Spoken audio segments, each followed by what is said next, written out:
ഏകദേശം ആ സംസ്കാരത്തിലാണ് സംസാരിച്ചത്, എല്ലാവർക്കും മനസ്സിലാവാൻ സാധിക്കും. ആ നിലയ്ക്ക് ഞാൻ ചൂരക്കാട് മേക്കാട് എന്ന് പറയുന്നു. അപ്പോൾ അദ്ദേഹത്തിനോട് ഞാൻ പറഞ്ഞു, അങ്ങയുടെ ബയോഡാറ്റ എനിക്ക് അയച്ചു തരണം. ഇവിടെ വായിക്കാനല്ല കേട്ടോ, അദ്ദേഹം ആരാണെന്ന് ഞാൻ അറിയണ്ടേ. എൻ്റെ ഇല്ലത്ത് കയറി വന്നിട്ട് ഞാൻ എന്നാലും പിന്നെയാണ് അത്രയും എനിക്ക് പരിചയപ്പെടുത്തുന്ന വ്യക്തി. അദ്ദേഹം നാരായണീയെ തർജ്ജമ ചെയ്തു. അപ്പോൾ അദ്ദേഹത്തിന് ആരാണെന്ന് എനിക്ക് മനസ്സിലാൻ വേണ്ടിയിട്ടാണ് ഞാൻ അദ്ദേഹത്തിൻ്റെ ബയോഡാറ്റ വായിച്ചപ്പോൾ എനിക്ക് മനസ്സിലായി അദ്ദേഹം രണ്ടാമതൊരു നാരായണീയൻ എഴുതിയിരിക്കുന്നത്. നാരായണീയം പോലെ തന്നെ രണ്ടാമതൊരു നാരായണീയം. കാരണം ഞാൻ ഏറ്റവും ബഹുമാനിക്കുന്ന ആലങ്കാരികൻ പണ്ഡിതരാജനാണ്. പണ്ഡിതരാജൻ്റെ രസഗംഗാധർ എന്നൊരു പുസ്തകമുണ്ട്. അതിലെ ഒന്നാമത്തെ ഭാഗത്തിൽ ശ്ലോകങ്ങൾക്കെല്ലാം വൃത്താനുവൃത്തം തർജ്ജമ ചെയ്യാൻ ശ്രമിച്ചപ്പോൾ എനിക്ക് മനസ്സിലായി ബുദ്ധിമുട്ട്. കാരണം ഞാൻ ശൃംഗേരിയിൽ 5 കൊല്ലം ഉണ്ടായിട്ടുണ്ട്. അപ്പം മിക്കവാറും ഫാമിലിയൊക്കെ ഇവിടെ ആയതുകൊണ്ട് മിക്കവാറും എല്ലാ റിസർവേഷൻ ഇല്ലാതെ വരും. റിസർവേഷൻ ഉണ്ടെങ്കിൽ എൻ്റെ ശമ്പളമൊക്കെ പോകും. അപ്പോൾ ഞാൻ ഇങ്ങോട്ട് വരുമ്പോൾ എനിക്ക് സീറ്റ് കിട്ടും. ഇങ്ങനെ ചൂനിക്കൂടി ഇരുന്നിട്ട് ട്രെയിനിൽ ഇതാ പണി പഠിച്ച അവർ 90 ഇത് വൃത്താനുവൃത്തം തർജ്ജമ ചെയ്യും. എന്നിട്ട് പനാവൂരുണ്ടായിരുന്നു, നല്ലൊരു പ്രൂഫ് റീഡറായിരുന്നു പനാവൂർ. ഇദ്ദേഹം മരിച്ചു പോകും. പനാവൂർ തൃശ്ശൂർ തന്നെയായിരുന്നു. അദ്ദേഹത്തിൻ്റെ അടുത്ത് ചെന്നപ്പോൾ മനസ്സിലായി എനിക്ക് മലയാളം വളരെ കുറച്ച് അറിയുള്ളൂ. പക്ഷേ ഇദ്ദേഹത്തിൻ്റെ ബയോഡാറ്റ വായിച്ചപ്പോൾ മനസ്സിലായി അദ്ദേഹം നന്നായിട്ട് കവിത എഴുതുന്നത്. കാരണം അത്രയും അവാർഡുകൾ അദ്ദേഹത്തിന് കിട്ടിയിട്ടുണ്ട്. പിന്നെ ഞാൻ ഇത് രണ്ടാമതൊരു നാരായണി എന്ന് പറയാൻ കാരണം പണ്ഡിത ജഗന്നാഥൻ പറയുകയാണ്, തസ്യല കാരണം കേവല പ്രതിഭ.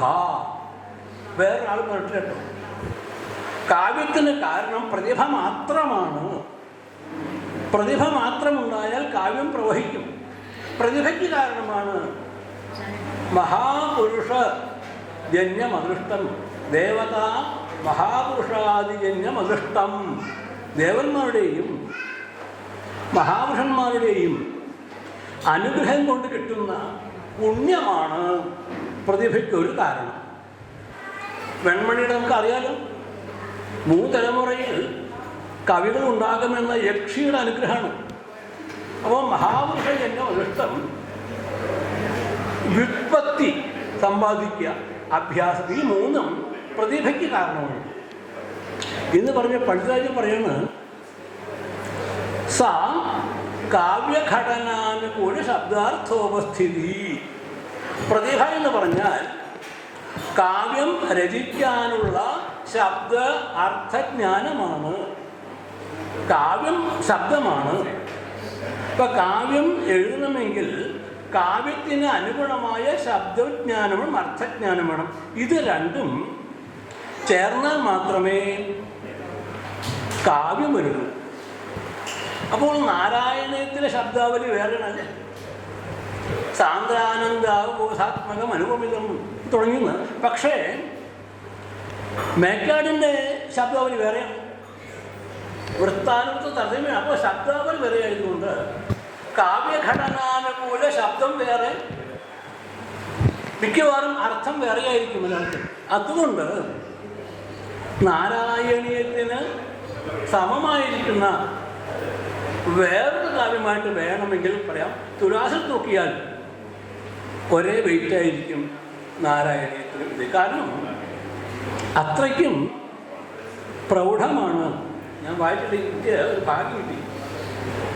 അതായത് മുരളി മാഷ് പറഞ്ഞു, ശാസ്ത്രവും സാഹിത്യവും, ഞങ്ങൾ പറയാറുണ്ട് സംഗീതമത സാഹിത്യം സരസ്വത്യാഹ സ്തനദ്വയം ഏകമാപാതമധുരം അന്യദാലോചനാമൃതം. സുധ പാടിയപ്പോഴാണ് ഇത് രണ്ടും എനിക്ക് യോജിച്ചത്. ഞാൻ എൻ്റെ തറവാടിൻ്റെ സുഹൃത്തം കൊണ്ടോ എൻ്റെ ഉപാസനാമൂർത്തിയായ ദക്ഷിണാമൂർത്തി അനുഗ്രഹം കൊണ്ടോ കാഞ്ചി സന്യാസിമാരുടെ കൂടെ 10 കൊല്ലം പഠിക്കാൻ ഭാഗ്യമുണ്ടായി ഗുരുകുലത്തിൽ. മുരളി മാഷയെ പോലെയുള്ള ഉത്തമ ഗുരുനാഥന്മാരുടെ കീഴിൽ സാഹിത്യം പഠിക്കുകയുണ്ടായി. സംഗീതം കേട്ടാൽ തെറ്റാണോ ശരിയാണോ എന്ന് കഷ്ടിച്ച് പറയാൻ പറ്റും. സംഗീതം പഠിച്ചിട്ടില്ല. ഇത് മൂന്നിൻ്റെയും ഒരു ത്രിവേണി സംഗമം കുറച്ച് എനിക്കുള്ളത് കൊണ്ട്, പിന്നെ കഥകളി നല്ല കമ്പാണ് എനിക്ക്. ഇപ്പോൾ കൂടിയാട്ടത്തിനും കമ്പം, ഒരു അംബാ പ്രശസ്തി എന്ന കൂടിയാട്ടം എനിക്ക് കഷ്ടപ്പെട്ട് എഴുതേണ്ടി വന്നു. ഇതിൻ്റെ ഒരു സമന്വയം, അപ്പോൾ ശാസ്ത്രത്തിനേക്കാൾ പ്രബലം സംഗീതത്തിനുണ്ട് എന്നുള്ളത് സുധ പാടിയപ്പോൾ മനസ്സിലായത്. ഗുരുവായൂർ നിർമ്മാണത്തിലൂടെ പോകുമ്പോൾ ആ പീലിയുടെ ആലാപനം കിട്ടുന്ന നമുക്ക് എന്തോ ഒരു പ്രത്യേകത ഉണ്ടല്ലേ. അപ്പോൾ അത് കേട്ടപ്പോൾ സംഗീതമഥ സാഹിത്യം സരസ്വത്യാസ്തനദ്വയം ഏകമപാദമധുരം. ആ പാദം നമ്മുടെ ചെവിയിൽ വീഴുമ്പോൾ ഒരു മധുരിമുണ്ടല്ലോ, അത് വായിച്ച കിട്ടില്ല. അത് സുധ പാടിന് വേണം. സുധയെ പോലുള്ളവർ പാടിയാൽ തന്നെ നമുക്ക് ആ സ്പന്ദം കിട്ടുള്ളൂ. അന്യത ആലോചനാമൃതം. സാഹിത്യം പറയുമ്പോൾ ആലോചിക്കുന്ന ഒരു അമൃതമാണത്. അതുകൊണ്ട് കാശ്മീർ ശൈവ സിദ്ധാന്തത്തിൽ സ്പന്ദകാരിക എന്ന പുസ്തകമുണ്ട്. സ്പന്ദകാരിക. സ്പന്ദത്തിന് മലയാളമാണ് പന്ത്. പന്തിങ്ങനെ വെറുതെ ഇരിക്കുമ്പോൾ ഒരു ഭംഗിയില്ല, അതിങ്ങനെ മൂവ് ചെയ്തുകൊണ്ടിരിക്കുന്നു. അതാണ് സ്പന്ദകാരിക. ഇത് കാശ്മീർ ശൈവമാണ്. ഇപ്പം ശൈവം തന്നെ അനവധിയുണ്ട്. ഇത് കാശ്മീർ ശൈവം എന്ന് പറഞ്ഞാൽ പ്രത്യഭിജ്ഞാ സിദ്ധാന്തത്തെ അവലംബിച്ചിട്ടുള്ളതാണ്. അപ്പോൾ അതിൽ പറയുകയാണ്, കവിതയാണെങ്കിൽ നമ്മളുടെ ആത്മാവിൽ സ്പന്ദമുണ്ടാക്കണം. ഒരു ചലനമുണ്ടാക്കിയാൽ മാത്രമേ അത് കവിതയാവൂ. ആ സ്പന്ദമുണ്ടായത് എങ്ങനെ അറിയാൻ പറ്റും? നമുക്ക് ആത്മാവ് പ്രത്യക്ഷമല്ലേ. എൻ്റെ ആത്മാവ് എനിക്ക് പ്രത്യക്ഷമാണ്. ഞാൻ സുഖി എനിക്ക് പറയാൻ പറ്റും. വേറെ ആൾ സുഖി പറയാൻ പറ്റില്ല. അത് അനുമാനം കൊണ്ട് അറിയാൻ പറ്റുള്ളൂ. അപ്പോൾ സ്പന്ദമുണ്ടായത് എങ്ങനെ അറിയാൻ പറ്റും? സ്പന്ദമുണ്ടായി എന്ന് പറയാൻ, അപ്പോൾ ഇത് വായിക്കുമ്പോൾ, ഇത് കേൾക്കുമ്പോൾ നമുക്ക് രോമാഞ്ചാദികളുണ്ടാവും. ആ രോമാഞ്ചാദികൾ നമുക്കുണ്ടായി എന്ന് അറിഞ്ഞാൽ നമുക്ക് സ്പന്ദമുണ്ടായി എന്ന് അനുഭവിക്കാൻ പറ്റും. അങ്ങനെ സ്പന്ദം നമ്മളിൽ ഉണ്ടാക്കുന്ന ഇത് മാത്രമേ കവിതയായിട്ട് ഗണിക്കുള്ളൂ ഞാൻ. അതുകൊണ്ടാണ് ദ്വിത്ര പഞ്ചശ്രാവ മഹാകവയാന്ന് പറഞ്ഞത്. എനിക്ക് മറക്കാൻ പറ്റാത്ത, ആരും സ്പർശിക്കാത്ത ഒരു മഹാകവിയാണ് സുകുമാര കവി. ശ്രീകൃഷ്ണവിലാസം എന്ന മഹാകാവ്യം ഉമിത്തിയിൽ ദഹിക്കുമ്പോൾ എഴുതിയതാണ് എന്ന് ഐതിഹ്യമാണെങ്കിൽ ഉമിത്തി ഏതാണത്? ഇതാണ് ധ്വനി എന്ന് പറഞ്ഞത്. ഉമിത്തി എന്ന് പറഞ്ഞാൽ ഗുരുനാഥനെ ഞാൻ കൊല്ലും എന്ന് വാശി പിടിച്ച് തട്ടം പുറത്ത വലിയ കല്ല് ഗുരുനാഥൻ ഉറങ്ങുമ്പോൾ കൊല്ലണമെന്ന് വിചാരിച്ച് ഇരിക്കുമ്പോഴാണ് ആ ഗുരുപത്നിയുടെയും ഗുരുനാഥൻ്റെയും വാക്ക് കേൾക്കുന്നത്. എന്തിനാണ് പ്രഭാകരൻ, സുഗമ പ്രഭാകരൻ ഇങ്ങനെ ചോദിക്കുന്നത്? അപ്പോൾ ഗുരുനാഥൻ പറയണം, അവരുടെ അഹങ്കാരം ഉണ്ടാവരുത്. ഞാൻ പഠിപ്പിക്കുന്ന ശിഷ്യന്മാരിൽ ഏറ്റവും ഉത്തമോത്തമനാണ് പ്രഭാകരൻ. അവനിൽ അഹങ്കാരം ഉണ്ടാക്കരുത്. അവനെ പുകഴ്ത്തി പറഞ്ഞാൽ അവൻ അഹങ്കാരിയാവും.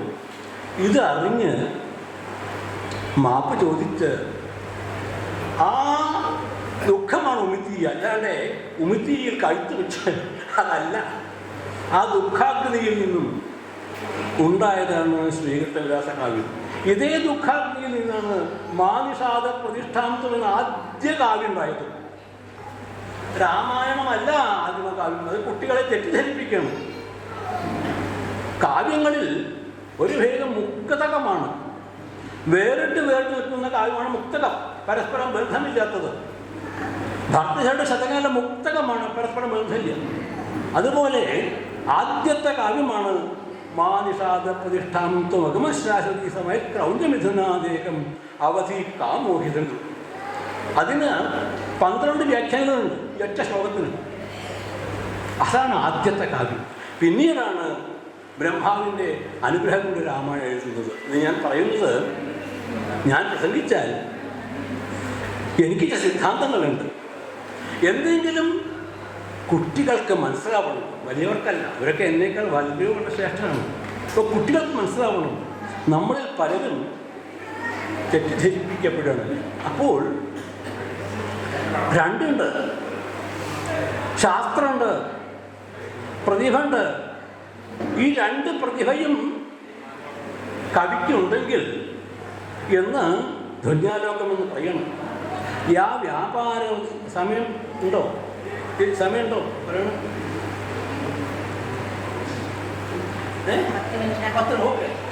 10 മിനിറ്റ്.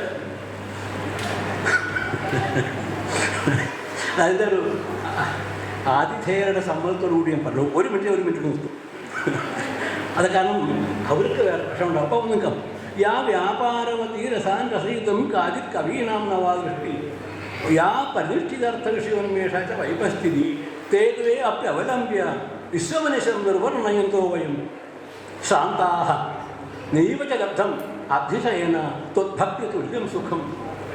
അല്ലയോ ആനന്ദോപദേശം പറയുന്നു, എനിക്ക് 2 കണ്ണുണ്ട്. എല്ലാവർക്കും 2 കണ്ണില്ലേ? നിങ്ങൾക്കൊരു എനിക്കില്ലേ? ആ കണ്ണല്ല എൻ്റെ കണ്ണ്. വ്യാപാരവതി രസാൻ രസയിതും കാചിത് കവീനാം ദൃഷ്ടി. കവിയുടെ കണ്ണ്, സായിഭാവത്തെ രസമാക്കി തീർക്കാൻ ഉള്ള കണ്ണ് അതെനിക്കുണ്ട്. പരിനിഷ്ഠിതാർത്ഥ വിഷയോന്മേഷാച്ച വൈപസ്ഥിതി, പണ്ഡിതന്മാരുടെ കണ്ണ്. സപ്തദ്രവ്യാണ് ഏവ, 7 ദ്രവ്യങ്ങളെ ഉള്ളൂ ലോകത്തിൽ. നവദ്രവ്യാണ് സപ്തപദാർത്ഥാഹ ഏവ നവദ്രവ്യാണി. 24 ഗുണങ്ങൾ എഴുതുന്ന ന്യായമാണ്.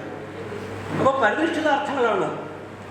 പണ്ഡിതന്മാരുടെ ദൃഷ്ടി എനിക്ക് തന്നു ഭഗവാൻ, കവിയുടെ ദൃഷ്ടി തന്നു, പണ്ഡിതന്മാരുടെ കണ്ണ് തന്നു.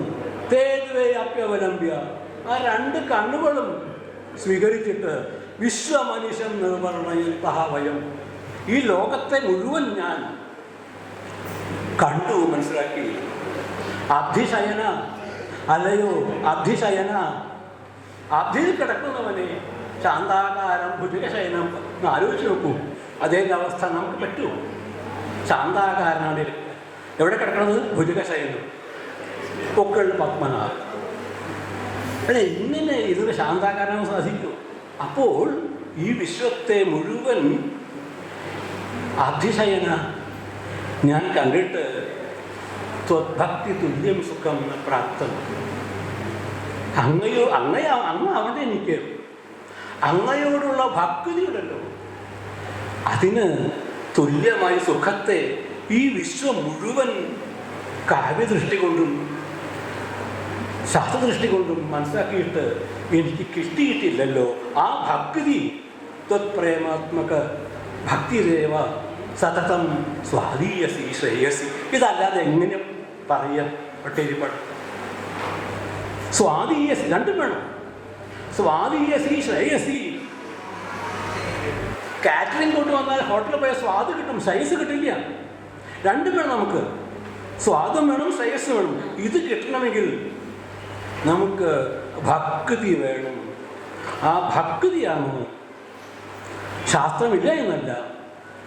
ആദ്യത്തെ ശ്ലോകത്തിൽ പരമാത്മാവിനെ വർണ്ണിക്കുന്നുണ്ട്.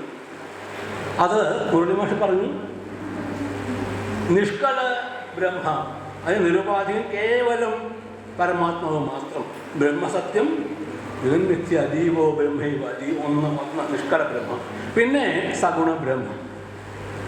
അദ്വൈത വേദാന്തത്തിൽ ആനന്ദമയാധികരണം സൂത്രമുണ്ട്. ആനന്ദമയാധികരണം, ആനന്ദമയോഭ്യാസ തുടങ്ങുന്ന സൂത്രം പറയാണ്. എന്തിനാണ് ഈ അധികരണം, ആനന്ദമയാധികരണം ചോദിക്കുമ്പോൾ ഇതിനു മുൻപ് പറഞ്ഞതെല്ലാം സകല ബ്രഹ്മത്തെ പറ്റിയിട്ടാണ്. എല്ലാ അധികരണവും 1ാമത്തെ ഭാഗത്താണ്. നിഷ്കള ബ്രഹ്മത്തെ പറ്റി പറഞ്ഞിട്ടേ ഇല്ല ഇതിനു മുമ്പ്. നിഷ്കള ബ്രഹ്മമുണ്ട്, ആനന്ദ സ്വരൂപ ബ്രഹ്മമുണ്ട്. അതാണ് ഒറ്റ ശ്ലോകത്തിൽ പട്ടേലിപ്പാട് പറഞ്ഞത്. ഇവിടെ പറയാൻ കാരണം, പഞ്ചസാര കഴിക്കണോ പഞ്ചസാര വേണോ നിങ്ങൾ തീരുമാനിച്ചാൽ മതി. പഞ്ചസാര കഴിക്കണോ പഞ്ചസാര ആവണോ? എല്ലാവർക്കും പഞ്ചസാര കഴിച്ച് ആസ്വദിക്കണം. പക്ഷേ അതിലുപരി ഒന്നുണ്ട്, പഞ്ചസാര ആവൽ. ആ പഞ്ചസാര ആവണമെങ്കിൽ പഞ്ചസാര ആദ്യം ഷുഗർ പേഷ്യൻ്റ് ആവില്ല. അതായത് വേദാന്തത്തിൽ വ്യാവഹാരിക സത്യം, പാരമാർത്ഥിക സത്യം എന്നുണ്ട്. പ്രാതിഭാസികം ഇടാം നമുക്ക്. വ്യാവഹാരിക സത്യം, പാരമാർത്ഥിക സത്യം, രണ്ട് സത്യങ്ങളുണ്ട്. ഈ വ്യാവഹാരിക സത്യത്തിൽ നമുക്കെല്ലാം വേണം. പ്രഥമ ഗണനീയായിരിക്കുന്ന, അതായത് ശാസ്ത്രവും അതുപോലെ തന്നെ പ്രതിഭയുമുള്ള രണ്ട് കവികളാണ് ആചാര്യസ്വാമികളും പട്ടേരിപ്പാടും.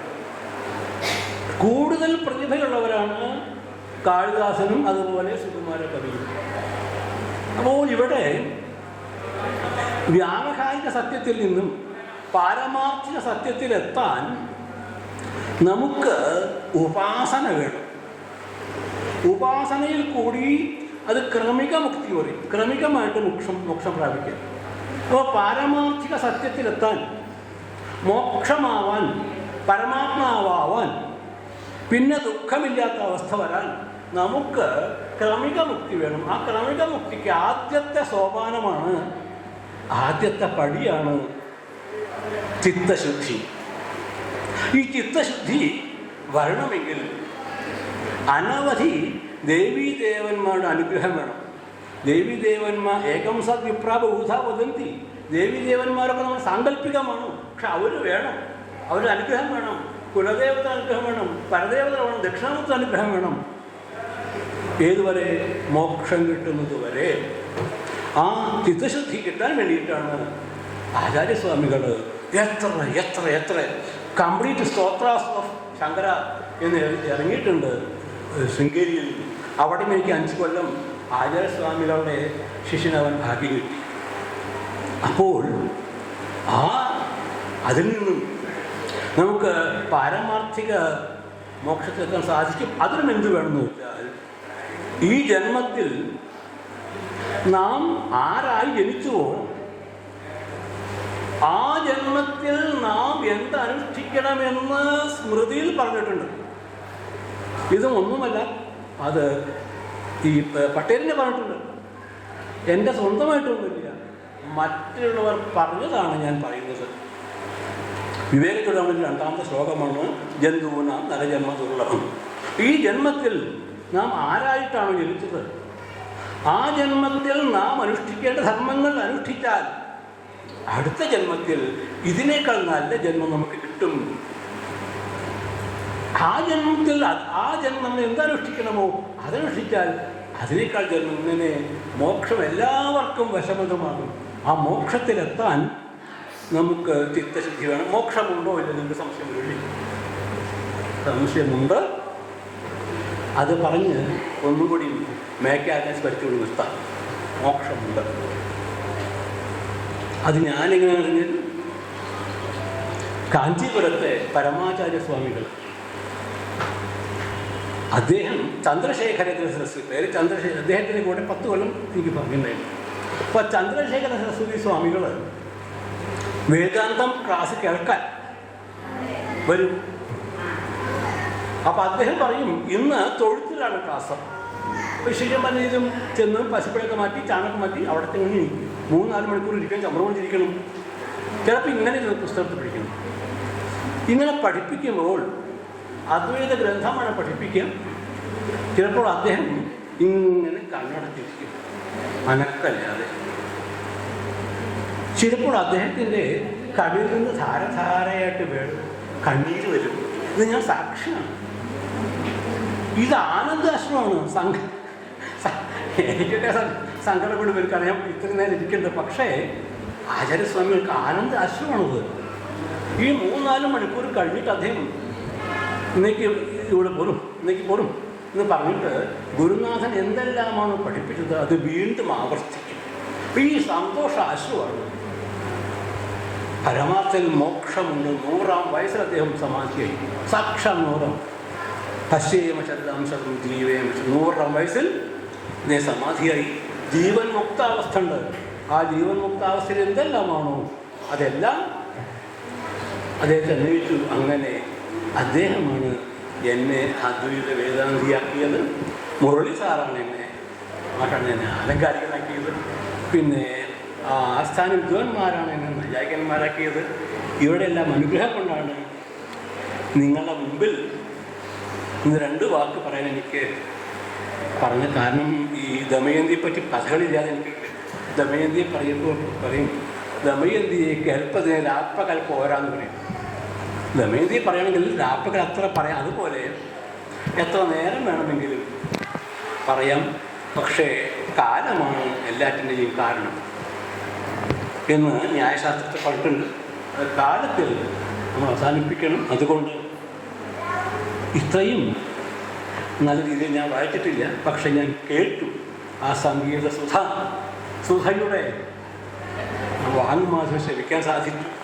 അതുകൊണ്ട് രണ്ടും കൂടി ചേർന്ന് ഞാൻ ഒന്നുകിൽ മിണ്ടാതിരിക്കും, അല്ലെങ്കിൽ സ്തുതിക്കും. ഇതിനൊരു സ്വഭാവം എനിക്ക് മോശമായിട്ട് ചിന്തിട്ടില്ല. എനിക്ക് ചില സ്വഭാവങ്ങളുണ്ട്. അപ്പം അതിൽ മനസ്സിലായി ഇങ്ങനെ ഇത് എനിക്ക് വായിക്കാനേ പറ്റുള്ളൂ. ഞാൻ തീർച്ചയായിട്ടും വായിച്ചിട്ട് അഭിപ്രായം ഞാൻ മേക്കാരനെ അറിയിക്കുന്ന കാര്യം അതിന് സ്വഭാവമാണ്. പുസ്തകം വന്നാലും എൻ്റെ അഭിപ്രായം അറിയിക്കും. അത് വേറൊന്നുണ്ട്, എന്തെങ്കിലും അക്ഷരത്തെറ്റൊക്കെ വരാം അല്ലേ, അങ്ങനെ അത് തിരുത്തിക്കൊണ്ട് അങ്ങനെ അദ്ദേഹത്തിന് സമർപ്പിക്കും. ഏതായാലും എനിക്ക് എന്നെ ആശംസ 2 വാക്ക് പറയണ്ടേ. എന്നെ ഏൽപ്പിച്ചത് ആശംസയല്ല, പ്രാസംഗികമായിട്ട് പറഞ്ഞ് ഈ പുസ്തകം പ്രചുര പ്രസിദ്ധി സംഭവിക്കട്ടെ. ഇതോടുകൂടി തന്നെ മേക്കാടിന് കീർത്തി ലഭിക്കട്ടെ. നാരായണമാഷ് പറഞ്ഞു അല്ലേ, കാരണം പത്മപാദാചാര്യ വ്യാഖ്യാനത്തിൽ ഒരു മാനസോല്ലാസമാണ്. മാനസോല്ലാസം ഒരു വ്യാഖ്യാനത്തിൻ്റെ പേരാണ്. മനസ്സിന് ഉല്ലാസം. ആ മാനസോല്ലാസം കൊണ്ടാണ് മേക്കാട് നാരായണിയും തർജ്ജമ ചെയ്യാൻ പുറപ്പെട്ടത്. വേറെ കീർത്തിക്ക് വേണ്ടിയൊന്നുമല്ല. സർവസ്വാർത്ഥം സമീഹത്തെ. ആ മാനസോല്ലാസം, ആ മനസ്സിന് ഒരു ഉല്ലാസം വരണം എന്ന രീതിയിൽ മാത്രമാണ് മേക്കാട് ആ നാരായണിയും തർജ്ജമ ചെയ്തത്. നെല്ലിയോടുള്ള തർജ്ജമ ഇരിക്കുന്ന അദ്ദേഹം തന്നിട്ടുണ്ട്. നെല്ലിയോട് ഞാനും ഒരു പിതൃപുത്ര ഒരു ബന്ധമുണ്ടായിരുന്നു, അദ്ദേഹം തന്നിട്ടുണ്ട്. അതേപോലെ തന്നെ ഞാൻ വളരെ സന്തോഷത്തോടു കൂടി ഇദ്ദേഹത്തിൻ്റെ പുസ്തകം വാങ്ങും. അദ്ദേഹത്തിന് അനുഗ്രഹാശയം മാത്രമല്ല, കീർത്തിയും സ്വർഗഫലമാകും. കീർത്തി സ്വർഗസുഖമാണെന്ന് പറഞ്ഞിട്ട് ആ രീതിയിലുള്ള സ്വർഗസുഖ സദൃശമായ കീർത്തിയും ലഭിക്കട്ടെ എന്ന് ആശംസിച്ചുകൊണ്ട് നിർത്തുന്നു. നമസ്കാരം.